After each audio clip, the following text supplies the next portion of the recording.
आइए एक एक करके समझना खंडन, मुकुलन और स्पोरुलेशन, रीजनरेशन और फ्रेगमेंटेशन। तो सबसे पहले बात करते हैं तो इस अमीबा में विखंडन कैसे होता है। आइए इस प्रोसेस को हम जानते हैं। तो कहते हैं जो मेरा फेवरेट टीचर भी है, उनका कहना यह है कि जब भी कुछ पढ़ो तो ऐसे पढ़ो। अब सबसे पहले तो आपका इसका एग्जांपल लर्न करना है कि मुकुलन का एग्जांपल क्या होता है। तो आओ कोई जीव बर्डिंग के द्वारा एक नए संतति को जन्म कैसे देता है, इसको हम समझते हैं, इसके प्रोसेस को समझते हैं। बनने की विधि ही बेसिकली मुकुलन कहलाती है। अच्छा एक बात बताओ, जब भी हम रजाई उठते हैं उस समय जो मेरा हाथ या पांव होता है, ये जो हाथ या पैर होता है, क्या रजाई उठते समय ये हाथ ऐसे करते सोते हैं क्या, ये पैर ऐसे करके चादर उड़ते हैं क्या? अब पुट्टी भवन क्या होता है? तो नमस्कार बच्चों, कैसे हो आप? आपसे बच्चों का एक बार फिर से स्वागत करते हैं हम बायोलॉजी के इस बेहतरीन लेक्चर में, जिसमें मुख्य रूप से हम लोग क्लास 12th बायोलॉजी का जो पहला चैप्टर है, जिसका नाम है जीवों में जनन, इसके चौथे लेक्चर को डिस्कस करने वाले हैं। अगर ये हमारा जीवों में जनन का चौथा लेक्चर है तो इससे ये स्पष्ट होता है कि पीछे हमने 3 लेक्चर को कवर कर लिया है। अगर आप वैसे विद्यार्थी हैं जिसने इस चैप्टर के 3 जो पीछे आ गए हैं उस लेक्चर को नहीं देखा है, तो मैं आपसे ये कहूँगा कि इस वीडियो के इस लेक्चर के डिस्क्रिप्शन में आपको एक प्लेलिस्ट का लिंक मिलेगा। वहाँ से जाकर आप इस जीवों में जनन चैप्टर का जो पिछला 3 लेक्चर है उसको पहले आप कंप्लीट कीजिए और फिर इस चौथे लेक्चर पे आप मूव कीजिएगा, ठीक है? तो आज का जो मेरा चौथा लेक्चर है, इसमें मेरा जो कोर टॉपिक होने वाला है, अर्थात इसमें जो मुख्य रूप से जो हम बात करने वाले हैं वो अलैंगिक जनन के प्रकार को डिस्कस करने वाले हैं, जिसमें हम विखंडन के बारे में जानेंगे जिसे फिजन कहते हैं, मुकुलन के बारे में जानेंगे जिसे हम बर्डिंग कहते हैं, बीजाणु जनन क्या होता है जिसे हम लोग स्पोरुलेशन बोलते हैं, चौथा हम जानेंगे फ्रेगमेंटेशन के बारे में, और पांचवा रीजनरेशन अर्थात पुनरुद्भवन के बारे में जानेंगे। अगर हम लोग के पास समय बचा तो हम कायिक जनन को भी डिस्कस कर रहे होंगे। अगर लेक्चर लंबा हो गया तो फिर कायिक जनन को हम अगले लेक्चर में डिस्कस करेंगे। हम आपको बता दें कि मेरा टारगेट रहता है कि लेक्चर के ड्यूरेशन को 40 से 45 मिनट के अंतर्गत रखा जाए। तो चलिए, अगर ये बात आप समझ चुके हो कि इस लेक्चर में हम क्या डिस्कस करेंगे, तो आज के इस लेक्चर का हम शुभारंभ करते हैं। और इस लेक्चर पे मूव करने से पहले हम आपको इस बैच पे, इस चैनल पे चल रहे एक बैच से हम आपको परिचित कराना चाहते हैं। ये बैच विशेष करके क्लास 12th के बच्चों के लिए डिजाइन किया गया है, और क्लास 12th के वैसे बच्चे जो बिहार बोर्ड के छात्र हैं और हिंदी मीडियम के छात्र हैं, उन बच्चों के लिए हमने क्लास 12th बायोलॉजी का एक बैच लॉन्च किया है, जिसका हमने नाम रखा है बायो विजार्ड बैच। हम आपको बता दें, इस बायो विजार्ड बैच के अंतर्गत हम क्लास 12th बायोलॉजी के पूरे सिलेबस को डिस्कस करने वाले हैं, और उस सिलेबस को हम चैप्टर वाइज डिस्कस करेंगे। और हमने क्या किया है कि आपके आसानी के लिए उस चैप्टर को लेक्चर के रूप में तोड़ दिया है, ठीक है? अगर आपको इस बायो विजार्ड बैच के बारे में और कुछ जानना है कि इसमें आपको क्या क्या मिलेगा, तो इसके लिए हमने इस चैनल पे एक ओरिएंटेशन सेशन लिया है। तो आप इस लेक्चर के डिस्क्रिप्शन से इस बायो विजार्ड बैच के ओरिएंटेशन सेशन को दे सकते हो, जहां आपको ये आइडिया लगेगा कि इस बायो विजार्ड बैच में आपको क्या क्या मिलेगा, और ये चैनल और ये बोर्ड्स ग्रुप या फिर ये सर, ये भैया आपकी कैसी मदद करेंगे इस बायो विजार्ड बैच के माध्यम से, ये आप जान पाओगे, ठीक है? तो ये बायो विजार्ड बैच का ही ये पहला चैप्टर है, जीवों में जनन, और उसके चौथे लेक्चर को डिस्कस कर रहे हैं। इस लेक्चर में हम डिस्कस करेंगे अलैंगिक जनन के प्रकार को। इसके पहले लेक्चर जो कि जीवों में जनन का तीसरा लेक्चर था, उसमें हमने अलैंगिक जनन क्या होता है इसे डिटेल में एक्सप्लेन किया है। खैर एक बार और बता देते हैं, हम बताए थे अलैंगिक और लैंगिक में जो मुख्य अंतर है, याद रखना हमेशा, लैंगिक और अलैंगिक में जो मुख्य अंतर है वह युग्मकों के संलयन पर आधारित है। अगर जिसमें युग्मक का संलयन हो रहा है उसे हम लैंगिक जनन, और जिसमें युग्मक का संलयन नहीं हो रहा है उसे हम अलैंगिक जनन बोलते हैं। ये बात हम आपको बताए थे कि लैंगिक और अलैंगिक दोनों में युग्मक का निर्माण हो सकता है। उसका हमने एग्जाम्पल भी आपको बताया था, पार्थिनोजेनेसिस करके, जिसमें हमने नर मधुमक्खी के बारे में आपको डिस्कस किया था। आई होप वो लेक्चर आपको समझ में आया होगा। अगर उस लेक्चर को आपने नहीं देखा है तो वहां से आप देख सकते हो, ठीक है? इस लेक्चर में हम अलैंगिक जनन के प्रकार को देख रहे हैं। खैर ये जो प्रकार आपको दिख रहा है इसके भी हमने संक्षिप्त वर्णन पिछले लेक्चर में कर दिया है। कि विखंडन के बारे में संक्षिप्त बताया था, थोड़ा सा बताया था। मुकुलन क्या होता है, बीजाणु जनन क्या होता है, खंडन क्या होता है, पुनरुत्भवन क्या होता है। आपको इस सभी अलैंगिक जनन का जो प्रकार दिखाई दे रहा है, इसका एग्जाम्पल लर्न करना है, क्योंकि एग्जाम पॉइंट ऑफ व्यू से काफी इंपॉर्टेंट है इसका एग्जाम्पल। एग्जाम में क्वेश्चन पूछ सकता है कि निम्नलिखित में द्विविखंडन किस में देखने को मिलता है, और 4 आपको ऑप्शन मिलेंगे और आपको उसमें से कोई एक टिक करना होगा। वैसे ही दिखेगा कि मुकुलन किस में देखने को मिलता है, तो आपको एग्जाम्पल लर्न करने होंगे। आइए हम एक एक करके विखंडन, मुकुलन, बीजाणुजनन, खंडन, पुनरुत्भवन को देखते हैं, और अगर समय बचा तो हम कायिक जनन को भी डिस्कस करेंगे। हम आपके लिए स्लाइड भी बना कर लाए हैं जहाँ पे सारा कुछ लिखा होगा, लेकिन स्लाइड पे मूव करने से पहले हम इस ब्लैंक स्लाइड पे आपको कुछ एक्सप्लेन करेंगे और कुछ कंसेप्ट को आपके माइंड में सेट करने की कोशिश करेंगे। हम आपको बता दें कि जब ये कंसेप्ट सेट हो जाएगा, तब आप इस स्लाइड से हम आपको कुछ समय देंगे, आप वीडियो को पॉज कर लेना या फिर स्क्रीनशॉट ले लेना, और यहाँ से आप इस लैंग्वेज को लिख सकते हो, क्योंकि आपके बोर्ड एग्जाम में लैंग्वेज पूछे जाएंगे। आपको मालूम है कि 70 में से 50% आपके एग्जाम में लैंग्वेज पूछे जाते हैं, ठीक है। तो आइए सबसे पहले हम आपको बताते हैं, एक एक करके समझना खंडन, मुकुलन और स्पोरुलेशन, रीजनरेशन और फ्रेगमेंटेशन। सबसे पहले हम बात करते हैं विखंडन को। विखंडन को इंग्लिश में हम बोलते हैं फीजन। क्या बोलते हैं? फीजन। खंडन को सबसे पहले हम बोलते हैं फीजन। थोड़ा थिकनेस ये कर दे। चलो, सबसे पहला मेरा जो टॉपिक हम स्टार्ट करते हैं और आपको इसके बारे में बताते हैं, तो वह है हमारा खंडन। खंडन को थोड़ा ये कर दो, ये रहा। सबसे पहले आपको तो इसका एग्जाम्पल लर्न करना है कि खंडन किस में देखने को मिलेगा। एग्जाम्पल लर्न कर लेना। एग्जाम्पल लर्न करने से पहले हम आपको बता दें, अमीबा का एक बात बताते हैं कि ये है अमीबा। ये आपको दिखाई दे रहा अमीबा, और ये है अमीबा का न्यूक्लियस, ठीक है। इसको थोड़ा और ऊपर करते हैं। अमीबा में बेसिकली हमें विखंडन देखने को मिलता है, अमीबा में भी हमें फीजन देखने को मिलता है।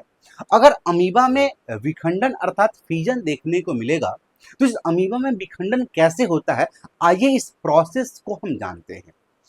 देखो क्या होता है, ये जो अमीबा है, ये अमीबा के जो सबसे पहले न्यूक्लियस हैं, ये न्यूक्लियस 2 भागों में टूट जाते हैं, और 2 भाग में न्यूक्लियस टूटने के बाद ये अमीबा 2 भागों में विभक्त हो जाता है और स्वतंत्र रूप से अपना जीवन व्यतीत कर देता है।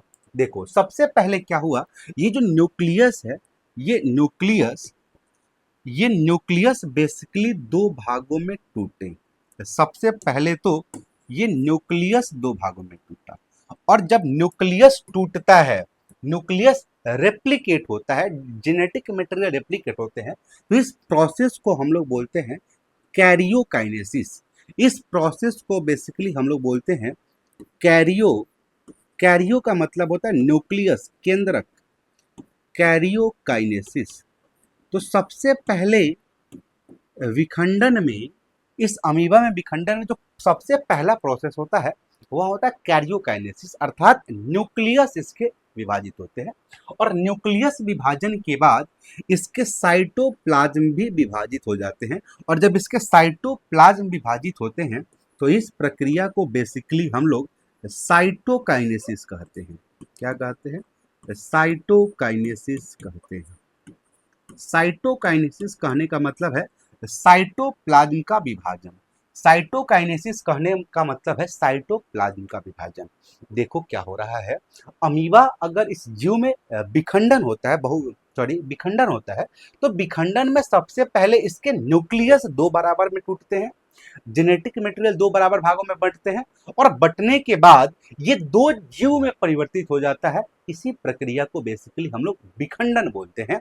एक टर्म याद रखना, यहाँ पे अमीबा को देखो, ये अमीबा 2 जीव में विभक्त हो रहा है, ये अमीबा 2 जीव में विभक्त हो रहा है, इसीलिए इस प्रक्रिया को हम लोग द्विविखंडन भी बोलते हैं। इसी कारण से इस प्रक्रिया को हम लोग द्विविखंडन बोलते हैं। क्या बोलते हैं इसको? हम लोग इसी को बोल देते हैं द्विविखंडन। क्या बोल देते हैं? ये बेसिकली जो आपको दिखाई दे रहा है, यहाँ पे दो जीव बनने के चलते इसे हम लोग बाइनरी फिजन, बहुत इंपॉर्टेंट बात है कि बाइनरी फिजन किसमें देखने को मिलता है? बाइनरी फिजन, जिसे हम हिंदी में बोलते हैं द्विविखंडन।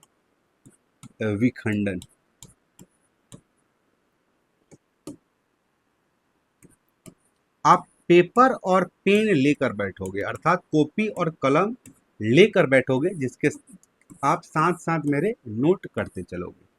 यहाँ पे एक अमीबा से दो अमीबा बन गया, इसीलिए इसको बोलते हैं हम लोग बाइनरी फिजन। ठीक है, देखो ये जो आपको अमीबा दिखाई दे रहा है, ये बेसिकली इसको बोलते हैं पेरेंट अमीबा। पेरेंट का मतलब होता है जनक।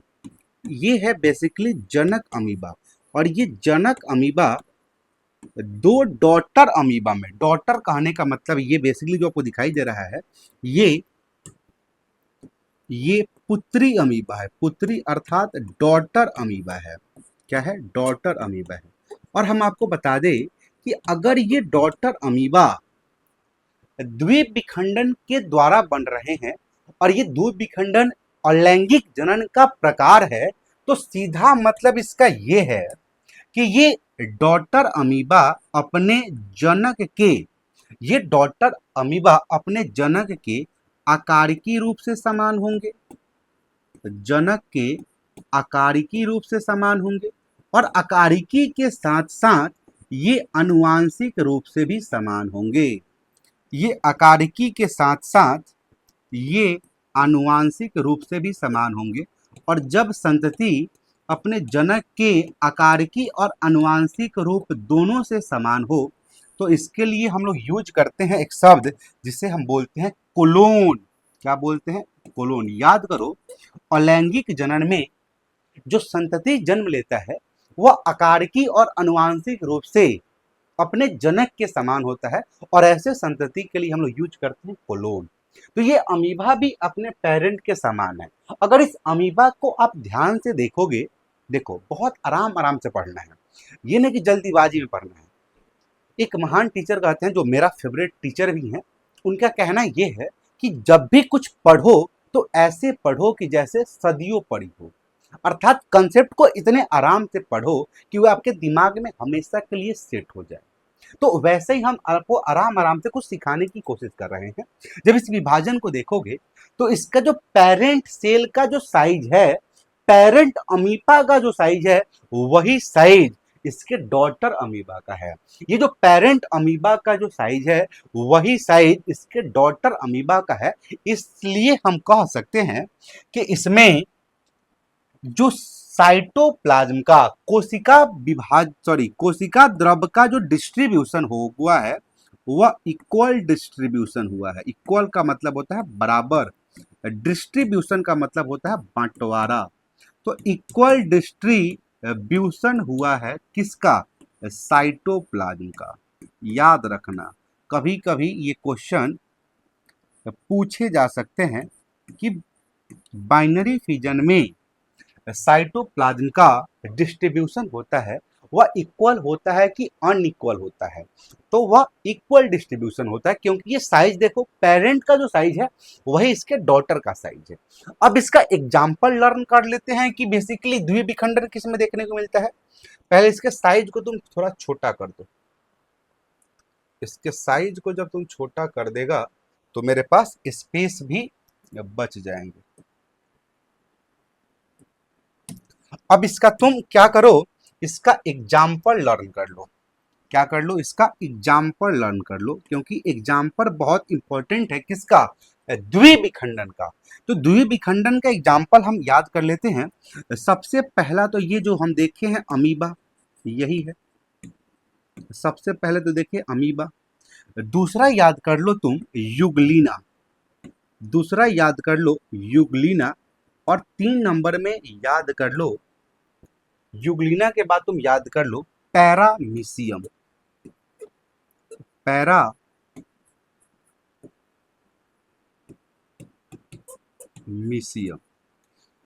द्विविखंडन किस में देखने को मिलता है? तो द्विविखंडन देखने को मिलता है अमीबा में, यूग्लिना में और पैरामीशियम में। हाँ, कभी कभी ये भी एग्जाम में पूछ देता है, ऐसे तो बोर्ड में नहीं पूछा है अभी तक, शायद नीट में क्वेश्चन ये फ्रेम हुआ है कि अमीबा में जो द्विविखंडन होता है, बाइनरी फिजन होता है, वो बेसिकली किसी भी प्लेन से हो जाता है, अर्थात इरेगुलर बाइनरी फिजन देखने को मिलता है और नियमित द्विविखंडन देखने को मिलता है। वही अगर हम बात करें यूग्लिना की, किसकी बात करें? अगर हम बात करें यूग्लिना की, तो ये आपको दिखाई दे रहा है, ये आपको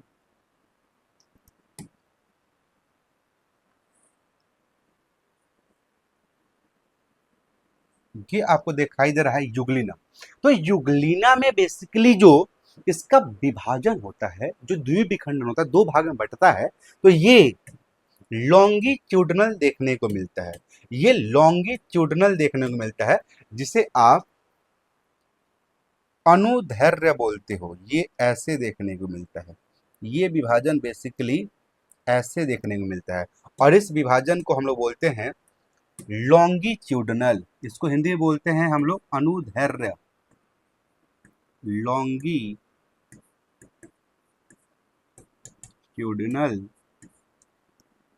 बाइनरी फिजन। ठीक, आराम आराम से पढ़ेंगे। वही बात अगर हम करें पैरामीशियम की, वही बात अगर हम करें पैरामीशियम की, तो पैरामीशियम का शेप आप जानते हो कि ये थोड़ा चप्पल की आकृति का होता है। ये बात आपको मालूम है, ये कुछ इस प्रकार से होता है, ये ऐसे होता है, मान ले।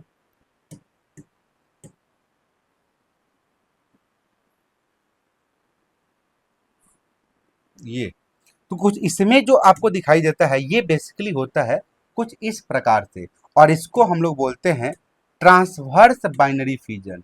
इसको क्या बोलते हैं? इसको बोलते हैं ट्रांसवर्स ट्रांसवर्स बाइनरी, ट्रांसवर्स को बोलते हैं अनुप्रस्थ बाइनरी फिजन। अगर आपका इसको हिंदी लिखना है तो अनुदैर्ध्य द्विविखंडन, और इसका हिंदी लिखना है तो आपको लिख सकते हो अनुप्रस्थ द्विविखंडन। अनुप्रस्थ कहने का मतलब है आपको ऐसे काटना है कि आपको गोला गोला संरचना दिखाई दे, और अगर आपको लॉन्गिट्यूडनल काटे तो आपको उसके लंबाई के लंबवत काटना है, समांतर काटना है, इसको बोलते हैं लॉन्गिट्यूडनल। तो सबसे पहले द्विविखंडन में क्या प्रोसेस होता है, ये बात जाने। द्विविखंडन में बेसिकली कौन कौन एग्जाम्पल आता है? तो आप अमीबा, यूग्लिना और पैरामीशियम याद रखना। तो ये आपको विखंडन अगर आपको क्लियर है, तो विखंडन एक ऐसी प्रक्रिया है अलैंगिक जनन की, जिसमें कोई जीव दो बराबर भागों में टूट जाता है और प्रत्येक भाग से एक नए जीव का निर्माण हो जाता है। हाँ, एक और बात, यहाँ पे जो पेरेंट से बड़ी है, ये डिसअपियर हो जाते हैं और ये कन्वर्ट हो जाते हैं डॉटर बॉडी में, और डॉटर बॉडी में जो डिस्ट्रीब्यूशन होता है साइटोप्लाज्म का, वह इक्वल डिस्ट्रीब्यूशन होता है। अगर आपको विखंडन क्लियर है तो आगे हम आपको बताते हैं मुकुलन के ऊपर। इसको आप पॉज करोगे और इसका आप स्क्रीनशॉट ले लोगे। खैर, ये बात अब आओ, यहाँ पे हम आपको यही बात आपको बता देते हैं क्या है। यह अलैंगिक जनन का एक प्रकार है, बढ़िया बात है। यह किसका प्रकार है? तो ये अलैंगिक जनन का एक प्रकार है, जिसमें जीव साधारण विभाजन अथवा माइटोसिस द्वारा दो या दो से अधिक भागों में विभाजित हो जाता है और प्रत्येक भाग से एक नया जीव बनता है। बढ़िया बात है।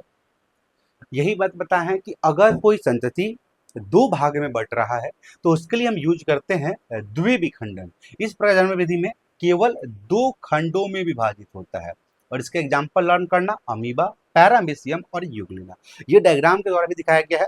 ये पेरेंट अमीबा, सबसे पहले न्यूक्लियस लंबा हुआ है, खैर ये इंटरमीडिएट फेज है जिसको हम नहीं बताए हैं, और सबसे पहले डिवीजन हुआ है किसका? न्यूक्लियस का। देखो न्यूक्लियर डिवाइड हुआ है, और जैसे न्यूक्लियर डिवाइड हुआ है तो इसका क्या हो गया है? साइटोप्लाज्म का भी डिवाइड हो गया है, और इससे डॉटर सेल बन गया। डॉटर कहने का मतलब पुत्री कोशिका बन गया है। ये बात हमने यहाँ पे जिक्र किया है, यही बात, और ये एग्जाम्पल हमने आपको बताया है। ठीक, अब एक और होता है मल्टीपल फिजन। मल्टीपल फिजन बताने से पहले आप थोड़ा देर वेट करो, हम आपको स्पोरुलेशन जब बताएंगे, बीजाणु जनन बताएंगे, वहीं पे हम मल्टीपल फिजन का भी जिक्र कर देंगे।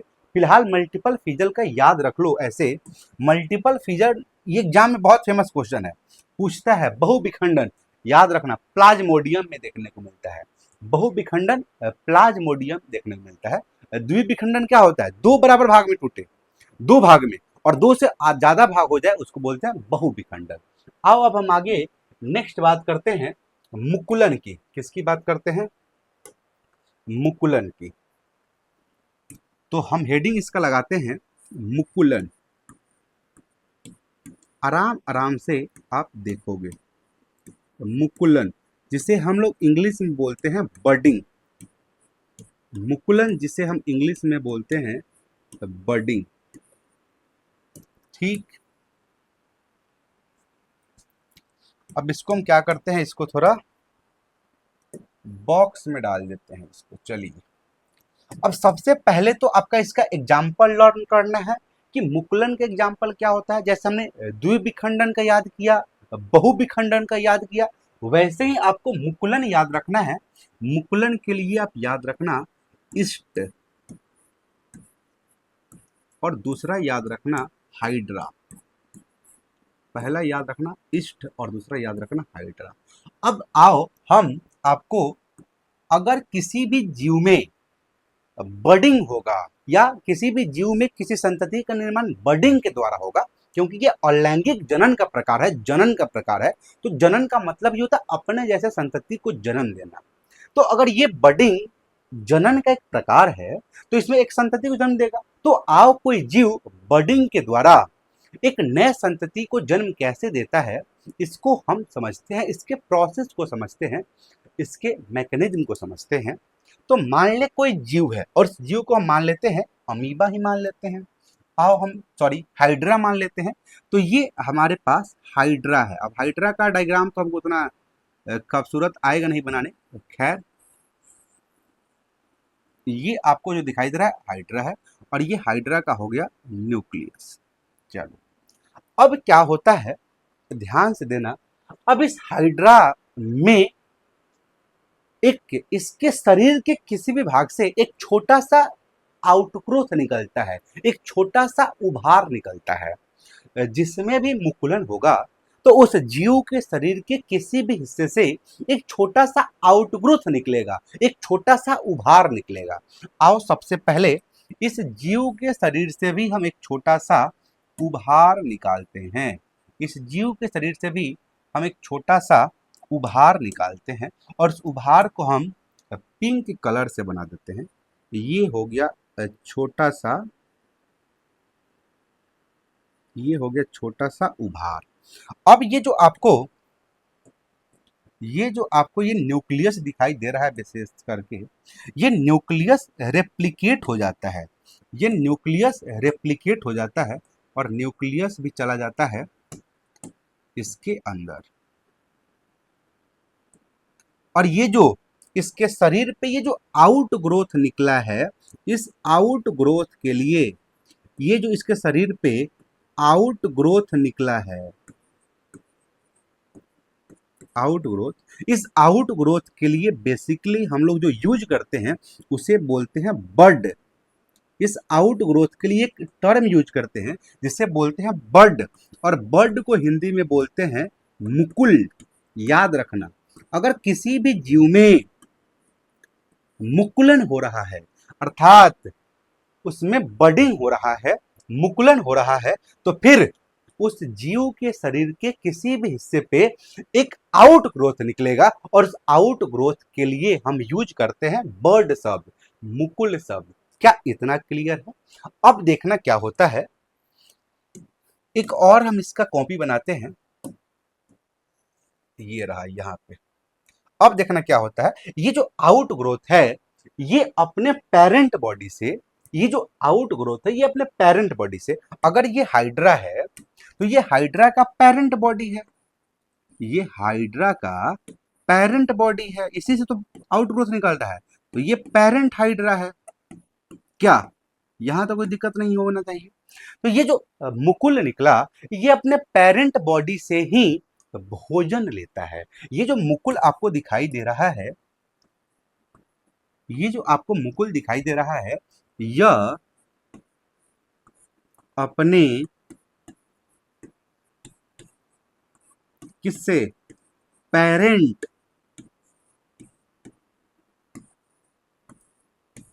पेरेंट बॉडी से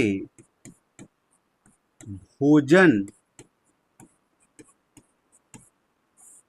ग्रहण भोजन ग्रहण करता है। किससे ग्रहण करता है? पेरेंट बॉडी से करता है।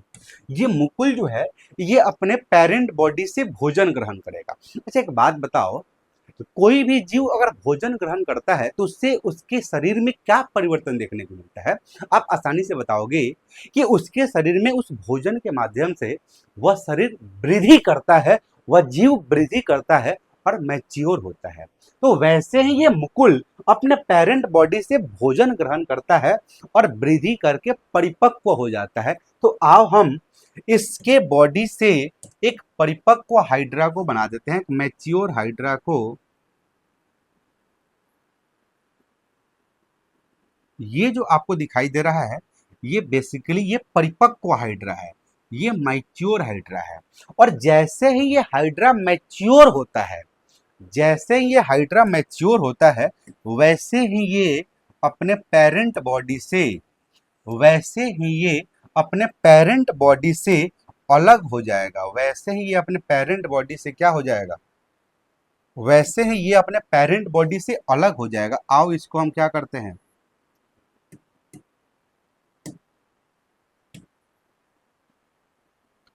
इसके पेरेंट बॉडी से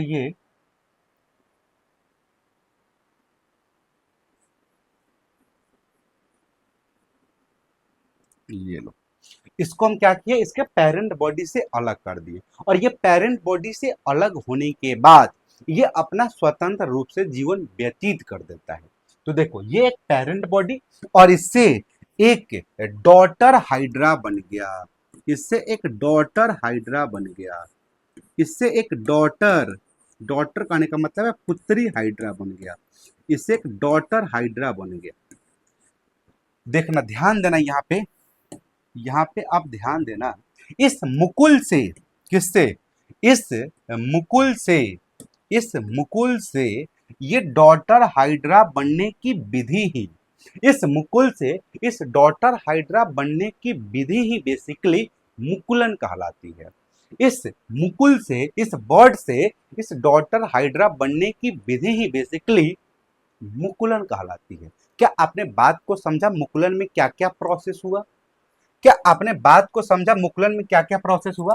सबसे पहले इस पेरेंट बॉडी के शरीर के किसी भी हिस्से पे एक आउट ग्रोथ निकला, एक उभार निकला और उस उभार को हम लोग बोलते हैं मुकुलन। ध्यान से समझना, मुकुलन में क्या होता है, अगर किसी भी जीव में मुकुलन हो रहा है तो उसके शरीर से किसी भी हिस्से पे एक आउटग्रोथ निकलता है, एक उभार निकलता है और उस उभार को हम मुकुल या बड बोलते हैं।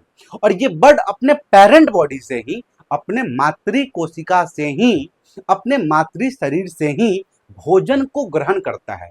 और आप जानते हो कि कोई भी जीव भोजन को ग्रहण करने से क्या होगा, वह जीव वृद्धि करता है। वैसे ही ये डॉटर या वैसे ही ये मुकुल क्या करता है, अपने शरीर में वृद्धि करता है और मैच्योर हो जाता है, परिपक्व हो जाता है। और जैसे ही पूरी तरह से परिपक्व होता है तो ये पेरेंट बॉडी से अलग हो जाता है और एक स्वतंत्र रूप से अपना जीवन व्यतीत कर देता है।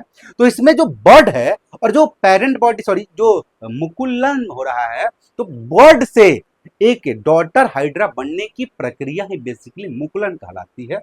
अगर आपको ये बात क्लियर है तो हम आगे बढ़ सकते हैं। अब ये मुकुलन किस में देखने को मिलता था? ईस्ट और हाइड्रा में। हाँ, एक और बात, जैसे आप यहाँ पे देखे हो कि यहाँ पे क्या देखे हो, देखो दिखाते हैं। यहाँ पे देखे हो कि जो अमीबा है, इसमें अमीबा में जो साइटोप्लाज्म का डिस्ट्रीब्यूशन हो रहा है वह बराबर हो रहा है। कैसे पता चला? इस अमीबा के पेरेंट बॉडी को देखो और इस अमीबा का डॉटर बॉडी को देखो। जब देखोगे तो दोनों का साइज क्या है, सिमिलर है। इसका मतलब यह है कि साइटोप्लाज्म का डिस्ट्रीब्यूशन इक्वल हुआ है।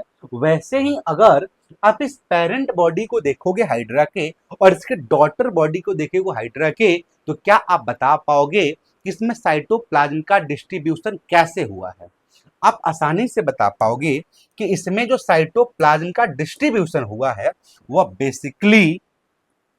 बेसिकली अनइक्वल, अर्थात ये जो आपको ये मुकुल दिखाई दे रहे हैं, ये यहाँ नहीं लिखे, यहाँ लिख देते हैं, ये अनइक्वल साइज के हैं, अर्थात अनइक्वल डिस्ट्रीब्यूशन ऑफ साइटोप्लाज्म हो रहा है, किसमें? मुकुलन में। और देखो ध्यान देना, यहां पे आओ, देखो ये जो पेरेंट बॉडी है ये डिसअपियर हो गया, और डिसअपियर होके क्या यही कन्वर्ट हो गया, अर्थात पेरेंट बॉडी से डॉटर बॉडी में। लेकिन जब आप यहाँ पे देखोगे तो यहाँ पे पेरेंट बॉडी तो है और डॉटर बॉडी भी है, तो यहाँ पे पेरेंट बॉडी कोई डिसअपियर नहीं हो रहा है, गायब नहीं हो रहा है। तो पहले आप क्या मुकुलन समझ गए? मुकुलन क्या होता है? तो इस बॉड से डॉटर हाइड्रा बनने की प्रक्रिया ही बेसिकली मुकुलन कहलाती है। आइए हम आपको इसकी लैंग्वेज पे ले चलते हैं, आप इसको नोट कर सकते हो और हम आगे आते हैं। आगे देखो क्या लिखा हुआ है, आगे है कि मुकुलन क्या है। मुकुलन एक अलैंगिक जनन का एक प्रकार है। अलैंगिक जनन कहने का सीधा और सरल मतलब है, एक ही जो मुख्य अंतर है वह युग्मकों का संलयन नहीं होगा। ठीक, चलो, तो ये अलैंगिक जनन का प्रकार है जिसमें किसी शरीर के विशेष हिस्से की कोशिका में समसूत्री विभाजन से एक उभार बनता है। बहुत बढ़िया बात है, ये हम बताएं आपको कि एक आउट ग्रोथ बनता है, एक उभार बनता है, और उसी उभार को हम लोग मुकुल कहते हैं, ये बात भी लिखा हुआ है। और इस मुकुल से एक संतति जीव बनने की विधि ही क्या कहलाती है? मुकुलन कहलाती है। इस मुकुल से एक संतति जीव बनने की विधि ही मुकुलन कहलाती है। और मुकुलन किस में देखने को मिलता है? हाइड्रा में देखने को मिलता है, ईस्ट में देखने को मिलता है, स्पॉन्ज में देखने को मिलता है। ये आपको एग्जाम्पल आपको लर्न करने होंगे। हाँ, एक और बात हम आपको बताए हैं कि जो बर्ड होता है, ये बर्ड अपने ही मातृ शरीर से कहने का मतलब है अपने ही पेरेंट बॉडी से भोजन ग्रहण करता है। क्या करता है? भोजन ग्रहण करता है। और भोजन ग्रहण करने के बाद क्या हो जाता है? ये वृद्धि या परिपक्व होते हैं और बाद में मातृ शरीर से अलग होकर स्वतंत्र जीवन व्यतीत करते हैं। ये बात हमने तो यहाँ की है कि देखो जैसे परिपक्व हुए तो ये अपने पेरेंट बॉडी से अलग हो गए और स्वतंत्र रूप से अपना जीवन व्यतीत करना स्टार्ट कर दिए। यही बात तो यहाँ पे लिखा हुआ है। हाँ, यहाँ पे एक प्रकार दे दिया गया है बहिर्जात, जिसको एक्सटर्नल बर्डिंग बोलते हैं। इसमें याद रखना, इसमें जो मुकुल होगा, जो बर्ड होगा, जो बाहर होगा, जैसे हाइड्रा, ये बात हम आपको दिखे भी किए हैं। और कौन है? ईस्ट होगा, देखो यहाँ पे। और एक याद रखना, जो स्पंज होता है उसमें इंटरनल बर्डिंग देखने को मिलते हैं, जिसे हम लोग जेम्यूल भी कहते हैं। ये याद रखना, ये जेम्यूल शब्द याद रखना। स्पंज में आपको देखने को मिलता है इंटरनल बर्डिंग। चलो, इसका आप स्क्रीनशॉट लोगे क्या? आपको ये प्रोसेस, ये तो आपको तस्वीर जो दिखाई दे रहा है ये तो यहाँ पे दिखाया गया है, ये आप नोट कर सकते हो। आउट ग्रोथ, इस आउट ग्रोथ को हम लोग बेसिकली उभार कहते हैं। जो वहाँ पे उभार लिखा हुआ है इसे हम लोग उभार कह देते हैं। चलो आगे आओ, इसको आप नोट करोगे। आई होप आपको फिजन क्लियर होगा, ये फिजन क्लियर होगा। आई होप आपको ये बर्डिंग क्लियर होगा। अब हम आगे चलते हैं स्पोरुलेशन पे। आओ स्पोरुलेशन बताते हैं। स्पोरुलेशन समझने से पहले आपको अमीबा को समझना होगा। हम आपको अभी बताए हैं कि अमीबा में बेसिकली द्विविखंडन होता है, अर्थात बाइनरी फिजन होता है। और बाइनरी फिजन कब होगा, अर्थात ये कब अपने आप को विभाजित करते रहेंगे? याद करो, हम आपको बताए थे कि एक कोशिकीय जीव अमर होते हैं, याद करो क्या बताए थे। और वहां पे भी हम अमीबा का एग्जाम्पल दिए थे और हम बताए थे कि जब तक स्थिति कंडीशन इनके अनुकूल होगा जब तक स्थिति कंडीशन इनके अनुकूल होगा तब तक ये अमीबा विभाजित करते रहेंगे। लेकिन जैसे ही कंडीशन इसके प्रतिकूल होता है, इसके विपरीत होता है, इनके विषम होता है, तब ये अमीबा क्या करते हैं, तब ये अमीबा जनन कैसे करते हैं, आओ इसको हम समझते हैं। इसी को समझने के लिए एक विधि आपको पढ़ना है, स्पोरुलेशन। तो ये जो आपको अमीबा दिखाई दे रहा है, आओ यहाँ पे हम एक अमीबा का डायग्राम ड्रॉ करते हैं। ये है आपको अमीबा, ठीक। और ये आपको मालूम है कि जो संरचना हमको दिखाई दे रहा है, ये बेसिकली इसके स्यूडोपोडिया हैं, कूटपाद इसको बोलते हैं। और आपको 10th क्लास में आप पढ़े होंगे, ये कूटपाद की मदद से ही अमीबा भोजन को ग्रहण करता है और आगे मूव करता है, ठीक है। और इसी कारण इस अमीबा का जो आकार होता है वह अनियमित आकार होता है, इरेगुलर शेप का होता है, ठीक है। तो ये है अमीबा। अगर अमीबा का कंडीशन इसके विपरीत हो गया, अगर अमीबा का जो कंडीशन है, अमीबा का जो कंडीशन है, कंडीशन कहने का मतलब है,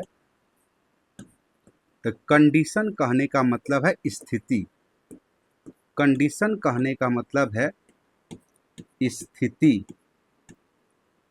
अगर स्थिति इस अमीबा के विपरीत हो गई, क्या हो गई, इस अमीबा के विपरीत हो गई, ध्यान देना, बहुत आराम से समझना, स्पोरुलेशन विपरीत हो गई,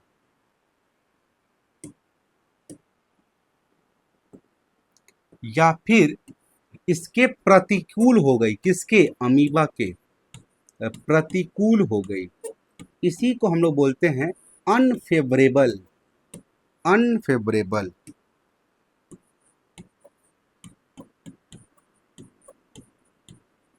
अनफेवरेबल। तो इस कंडीशन में क्या होगा, आओ हम आपको इसके बारे में कुछ बात को बताते हैं। चलो इसको उठा के यहाँ पे रख देते हैं, ठीक है। और इसके साइज को थोड़ा सा छोटा कर दिया जाता है। इसके कलर को हम चेंज कर देते हैं क्योंकि शायद कहीं विजिबल नहीं हो, इसके कलर कर देते हैं व्हाइट। चलो, अगर अमीबा का जो स्थिति है, कंडीशन है, वह उसके विपरीत हो जाए, प्रतिकूल हो जाए, ये इसी को बोलते हैं विषम परिस्थिति हो जाए, तो फिर क्या होगा, सुनना। जब भी विषम परिस्थिति होगा, जब भी विषम परिस्थिति होगा, अमीबा को छोड़ो, पहले अपने ऊपर आओ।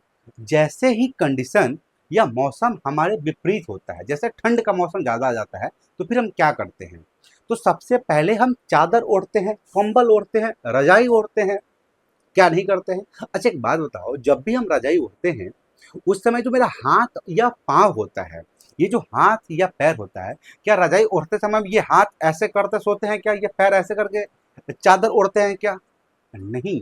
आप ऑब्जर्व करोगे, जब भी हमको चादर ओढ़ना रहता है ठंडा के दिन में, जो हमारे शरीर के प्रतिकूल होता है, तो सबसे पहले हमको अपने हाथ और पाँव को सिकोड़ना होगा, उसके बाद चादर को ओढ़ना होगा।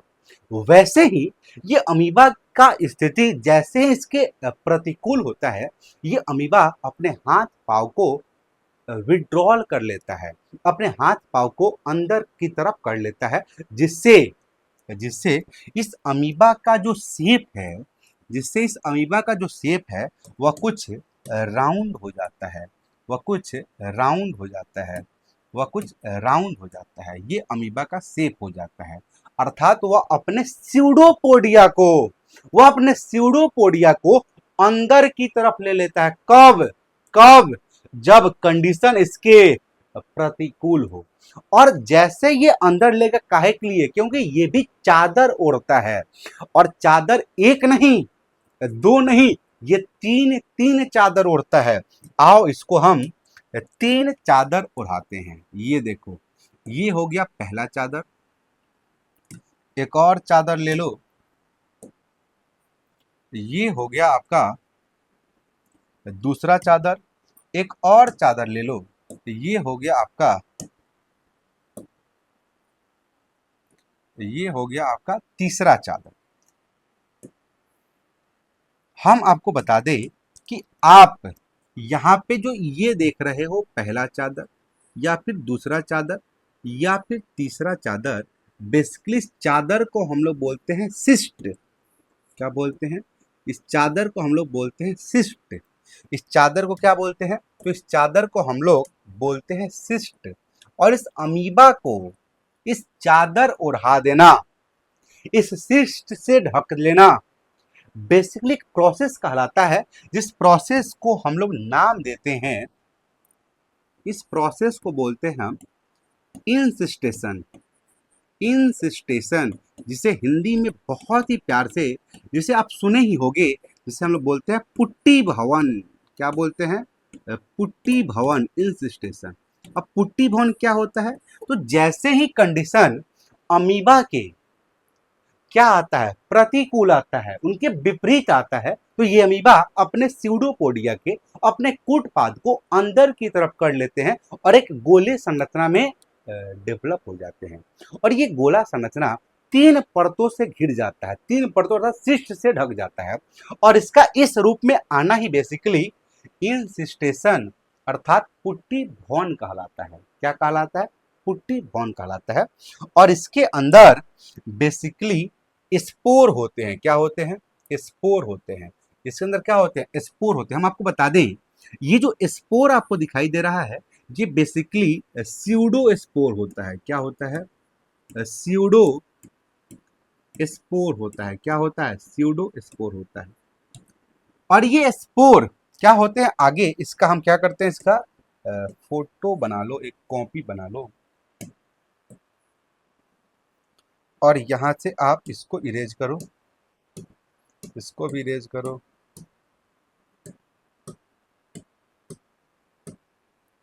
चलो, अब ये प्रोसेस हो गया। ये अब इसके अंदर ये स्पोर बन गया है, ये स्पोर बन गया है, ये स्पोर बन गया है। अब क्या होगा, ध्यान से सुनना, ये स्पोर जो ये सिस्ट है, ये सिस्ट यहाँ से फट जाएगा, ये सिस्ट यहाँ से फट जाएगा, और ये सारे के सारे स्पोर बाहर आ जाएंगे। ये सारे के सारे स्पोर बाहर आ जाएंगे, और बाहर आने के बाद इनसे एक नए अमीबा, एक नए अमीबा ग्रो कर जाएगा, एक नए अमीबा ग्रो कर जाएगा।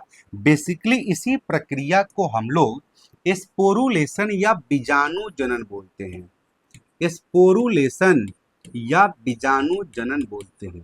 स्पोरुलेशन या बीजाणु जनन बोलते हैं। अब देखो यहाँ पे बहुत सारा स्पोर है, तो इससे अनेक प्रकार के अमीबा बनेंगे, इससे अनेक अमीबा बनेंगे, इससे अनेक अमीबा बनेंगे। अब देखो, एक अमीबा से 2 से अधिक अमीबा बन रहा है, तो इसी को हम लोग बोलते हैं बहुविखंडन हो रहा है। क्या हो रहा है? बहुविखंडन हो रहा है। तो अमीबा में तो बेसिकली बाइनरी फ्यूजन देखने को मिलता है, द्विविखंडन देखना है। लेकिन जैसे ही कंडीशन इसके प्रतिकूल होता है, इनके अनुकूल नहीं होकर प्रतिकूल हो जाता है, तो ये अमीबा मल्टीपल फिजन भी करते हैं। क्या करते हैं? मल्टीपल फिजन करते हैं। और ये स्पोर बन के बाहर निकाल के नया ग्रो कर रहा है जीव, इसी को बेसिकली हम लोग स्पोरुलेशन बोलते हैं। और ये जो आपको स्पोर दिखाई दे रहा है, ये स्यूडो स्पोर होता है। क्या क्लियर है? अब ये पुट्टी भवन क्या होता है, ये स्पोरुलेशन क्या होता है, ये क्लियर है। आइए हम स्पोरुलेशन को लैंग्वेज के रूप में देख लेते हैं। इस स्पोरुलेशन को हम लैंग्वेज के रूप में देख लेते हैं। बीजाणु जनन तो सबसे पहले ये अलैंगिक जनन की एक प्रक्रिया है, जिसमें कुछ जीव जैसे बैक्टीरिया, फंजाई और प्रोटिस्टा, बैक्टीरिया, फंजाई और प्रोटिस्टा विषम परिस्थितियों में, बहुत बढ़िया बात है ये बहुत इंपॉर्टेंट बात है, ये विषम परिस्थिति, विषम परिस्थिति कहने का मतलब है स्थिति इनके प्रतिकूल है, इस समय इनके विपरीत है स्थिति, तो विषम परिस्थितियों में स्पोर बनाते हैं। बहुत बढ़िया बात है, बढ़िया बात है। हाँ, आपको हम कुछ स्पोर का नाम भी बताएंगे, वह वैसे स्पोर होंगे जो एसेक्सुअल स्पोर है। हाँ, कुछ सेक्सुअल स्पोर के बारे में भी पढ़ेंगे हम, जब आपको सेकेंड चैप्टर पढ़ाया जाएगा पुष्पीय पादपों में लैंगिक जनन, वहां पे हम आपको सेक्सुअल स्पोर के बारे में बताएंगे। यहाँ पे हम आपको कुछ एसेक्सुअल स्पोर बताएंगे, अर्थात अलैंगिक जनन में जो स्पोर बन रहे हैं वह एसेक्सुअल स्पोर कहलाएंगे। और ये एसेक्सुअल स्पोर माइटोसिस के द्वारा बनते हैं, समसूत्री विभाजन के द्वारा बनते हैं। इसी कारण से इस एसेक्सुअल स्पोर का एक और नाम होता है माइटोस्पोर। इस एसेक्सुअल स्पोर का नाम होता है माइटोस्पोर। ये भी बात लिखा हुआ है, स्पोर बनाते हैं जो एक मजबूत परत से ढके होते हैं। देखो, मजबूत परत कहने का मतलब क्या है? मजबूत परत कहने का मतलब है ये किससे ढके होते हैं भाई? ये 3 लेयर से ढके होते हैं, जिसे हम लोग बोलते हैं सिस्ट। और सिस्ट में कितना लेयर होता है? 3 लेयर होता है, 3 परत होता है, याद रखना। ढके होते हैं और लंबे समय तक प्रतिकूल परिस्थितियों में क्या कर सकते हैं? जीवित रह सकते हैं। याद करो, जब हम आपको जीवन काल के बारे में बता रहे थे तो हम बताए कुछ जीव जो होते हैं वह कुछ घंटों तक सर्वाइव करते हैं, कुछ सैकड़ों वर्षों तक, और एक बात बताए थे स्पोर के बारे में, बीजाणु के बारे में, जो हजारों सालों तक सर्वाइव कर सकते हैं। किसके चलते? एक ये सिस्ट के चलते। और जैसे कंडीशन इनके अनुकूल होगा, ये स्पोर फटेंगे और ये सिस्ट फटेंगे और स्पोर बाहर निकलेंगे। ठीक है। तो जब कोई जीव कठिन परिस्थितियों में अपने शरीर के अंदर स्पोर बनाता है ताकि वो जीवित रह सके, तो इसे स्पोरुलेशन कहते हैं। स्पोरुलेशन अलैंगिक की एक ऐसी विधि है जिसमें एक विशेष संरचना बनता है, और संरचना का नाम क्या है? स्पोर बनता है। ये जो विशेष संरचना है ये स्पोर है। और ये स्पोर कैसे स्पोर हैं? ये बेसिकली एसेक्सुअल स्पोर हैं। और ये एसेक्सुअल स्पोर जो हैं ये समसूत्री विभाजन के चलते बन रहे हैं। इसी कारण से इस स्पोर को हम माइटोस्पोर बोलते हैं। ये एसेक्सुअल स्पोर को हम माइटोस्पोर बोलते हैं। अब आओ हम आपको कुछ एसेक्सुअल स्पोर का नाम बताते हैं। हम आपको एसेक्सुअल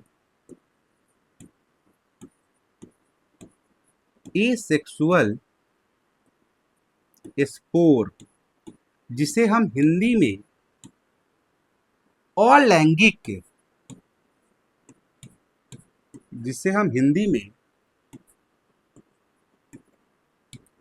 अलैंगिक, आराम आराम से आप भी नोट करते चलोगे, अलैंगिक बीजाणु कहते हैं। एसेक्सुअल स्पोर अर्थात अलैंगिक बीजाणु। चलो इसको हम थोड़ा सा ऊपर कर देते हैं। आप याद रखना, एसेक्सुअल स्पोर में बेसिकली यहाँ पे हमको 2 स्पोर के बारे में पढ़ना है। एक स्पोर को हम बोलेंगे जू स्पोर। क्या बोलेंगे? जू स्पोर। और जू स्पोर को हम लोग हिंदी में बोलते हैं चल बीजाणु। क्या बोलते हैं? चल बीजाणु। चल बीजाणु। ठीक। और एक और बीजाणु पढ़ेंगे जिसे हम लोग बोलते हैं कोनिडिया।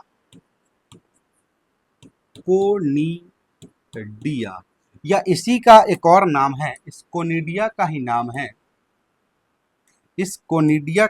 है कोनिडियो स्पोर।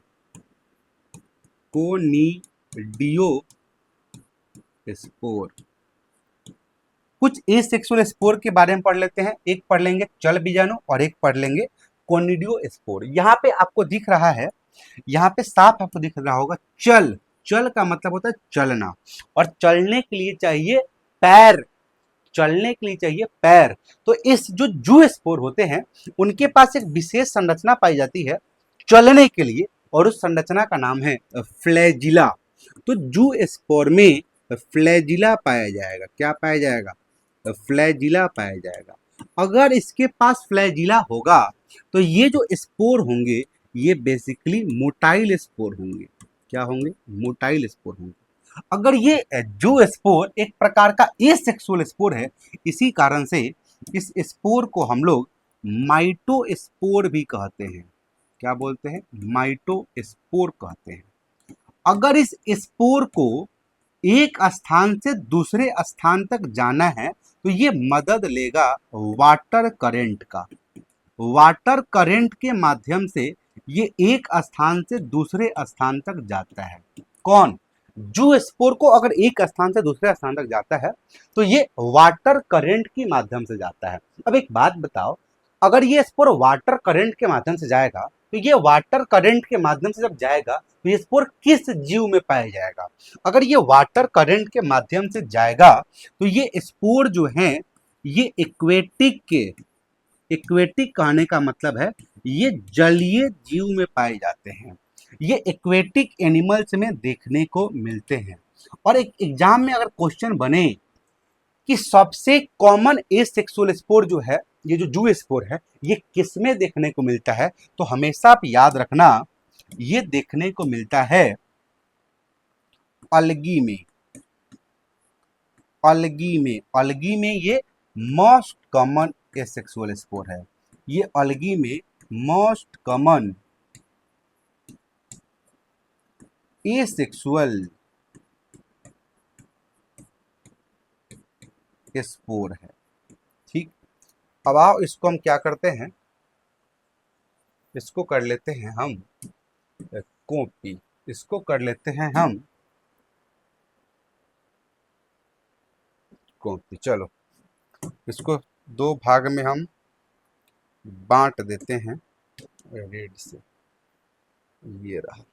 चलो ध्यान देना, देखो इसके पास फ्लैजिला है, लेकिन याद रखना इसके पास फ्लैजिला नहीं होता है। कोनिडिया के पास फ्लैजिला, जब ये कोनिडिया के पास फ्लैजिला नहीं है तो फिर ये मोटाइल तो नहीं होंगे, तो फिर क्या होंगे, ये होंगे नॉन मोटाइल, ये होंगे नॉन मोटाइल।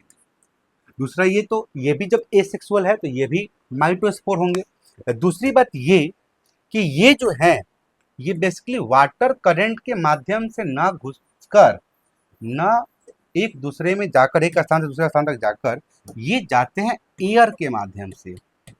किसके माध्यम से, एयर के माध्यम से। और ये सबसे मोस्ट कॉमन है फंजाई का, कवक का। ये आप याद रख सकते हो, अगर आपको ऑब्जेक्टिव अगर फ्रेम होगा तो यहां से इस टॉपिक से फ्रेम हो सकते हैं। आओ इसके बारे में पढ़ लेते हैं। कुछ एसेक्सुअल स्पोर, अगर एसेक्सुअल है तो ये माइटोसिस के द्वारा बनेंगे, इसलिए इसको हम लोग माइटोस्पोर कहते हैं। जू स्पोर के पास बेसिकली, जू स्पोर के पास फ्लैजिला होता है, और फ्लैजिला है इसलिए क्या होंगे ये इसको मिटाओ यार,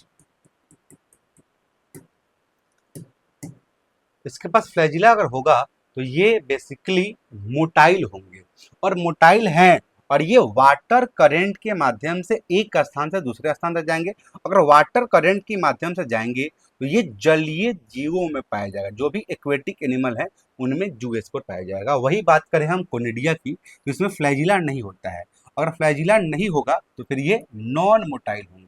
क्या होंगे, नॉन मोटाइल। अब ये किसके माध्यम जाएंगे, ये एयर के माध्यम से, ये हवा के माध्यम जाएंगे। और ये किसका है, ये कवक का है। और कवक में कौन कौन है, एक है एस्कोमाइसिटीज, ये क्या लिखा हो, प्यूटेनो, अरे यार ड्यूटेरोमाइसिटीज, ये लिखा हुआ है, इसमें देखने को मिलता है। तो कवक की बात करें मोस्ट कॉमन एसेक्सुअल स्पोर तो कोनिडिया, और वही अगर अलगी की बात कर दे, शैवाल की बात कर दे, तो आप याद रखना उसमें जू स्पोर होगा। क्या ये बात क्लियर, तो हम आगे बढ़े। आगे मेरा टॉपिक है फ्रेगमेंटेशन। अब आओ हम बताते हैं कि फ्रेगमेंटेशन क्या होता है। मान ले इस जीव जो है ये फ्रेगमेंटेशन द्वारा संतति को जन्म दे रहा है, तो इस फ्रेगमेंटेशन में क्या होगा, इस जीव का जो बॉडी है ये अनेक पार्ट में टूट जाएगा, और प्रत्येक पार्ट से एक नए संतति का निर्माण हो जाएगा, एक नए जीव का निर्माण हो जाएगा। बेसिकली इसी को ही हम लोग फ्रेगमेंटेशन कहते हैं। इस विधि में किसी जीव का शरीर छोटे छोटे टुकड़ों में टूट जाता है और प्रत्येक टुकड़ा एक नए जीव में विकसित होता है। ये किस में देखने को मिलता है, एग्जाम्पल लर्न करना, स्पाइरोगाइडा में और मोसेज में। अगला है पुनरुद्भवन क्या होता है, रीजनरेशन क्या होता है। तो अगर किसी जीव में पुनरुद्भवन देखने को मिल रहा है, रीजनरेशन देखने को मिल रहा है, तो उस जीव का कोई भी अगर बॉडी पार्ट, कोई भी अंग, हाथ, पैर, उंगली, पूंछ अगर नष्ट हो रहा है तो वह पुनः वापस आ जाएगा, पुनः विकसित हो जाएगा, और इसी को हम लोग बेसिकली पुनरुद्भवन या रीजनरेशन कहते हैं। देखो क्या है, कुछ जंतुओं में शरीर के क्षतिग्रस्त भाग को फिर से विकसित करने की क्षमता होती है। छिपकली की पूंछ विकसित हो जाती है, देखे होगे आप, या प्लनेरिया में देखने को मिलता है। एग्जाम्पल लर्न करना। अगला है हमारा कायिक जनन। कायिक जनन को हम अगले लेक्चर में डिस्कस करेंगे। आई होप आपको ये पुनरुद्भवन क्या होता है, ये खंडन क्या होता है, अगला ये एसेक्सुअल स्पोर के बारे में आपको क्लियर होगा, ये क्या होता है। फिर आप इस स्पोरुलेशन और इंसेस्टेशन अर्थात पुट्टी भवन के बारे में आपको क्लियर होगा, ये क्या होता है, ये कब होता है। उसके बाद आपको ये मुकुलन क्लियर होगा, मुकुलन क्या होता है। उसके बाद आपको ये विखंडन क्लियर होगा, बाइनरी फिजन क्या होता है और बहुविखंडन क्या होता है। इसमें अगर हम ओवरऑल की बात करें तो आप इसका जो भी एग्जाम्पल है उसको लर्न करना। ये प्रोसेस ऐसा हम समझा दिए आपको कैसे होता है। तो आई होप आज का लेक्चर आपको समझ में आया होगा। अगर आपको किसी भी प्रकार का डाउट है तो आपको एक काम करना है, उस डाउट को आपको कमेंट बॉक्स में कमेंट करना है। अगर आपका डाउट हमें ऐसा लगा कि इस पे एक सेपरेट वीडियो बनाना है तो हम एक सेपरेट वीडियो के माध्यम से भी उस डाउट को क्लियर करने की कोशिश करेंगे, या फिर एक संडे को एक अलग सेशन रखेंगे जिसमें हम डाउट को क्लियर करें। लेकिन एक बात आपसे रिक्वेस्ट करेंगे कि आपको क्लास का रिव्यू कमेंट में जरूर देना है। क्लास का रिव्यू कमेंट में जरूर देना है। आप इतना तो कर ही सकते हो, पहला तो ये, इस सेशन अगर अच्छा लगा हो तो लाइक करना, हमें भी मोटिवेशन मिलेगा। दूसरा, इसे उन बच्चों को शेयर करना जो क्लास 12th में। अब ये नहीं समझना कि हम शेयर करेंगे वो भी पढ़ लेगा, नहीं, शेयर करना है। और तीसरा सबसे इंपॉर्टेंट बात, ये दोनों अगर नहीं कर रहे हो तो ये तीसरा करो जरूर करना। इस वीडियो को पूरी लास्ट तक देखना और अपना जेन्युइन रिव्यू शेयर करना। किसी भी प्रकार का डाउट हो तो डाउट को लिखना, अगर कुछ क्लास में अच्छा लगा हो उसको भी लिखना, और कमेंट में ये बताना कि आपको कौन सा अलैंगिक जनन का प्रकार सबसे बेहतरीन लगा और आपके दिमाग में सेट हो गया। फिर मिलेंगे अगले लेक्चर में जिसमें हम लोग जानेंगे कायिक जनन विधि के बारे में, और कायिक जनन भी अलैंगिक जनन का प्रकार होता है। धन्यवाद।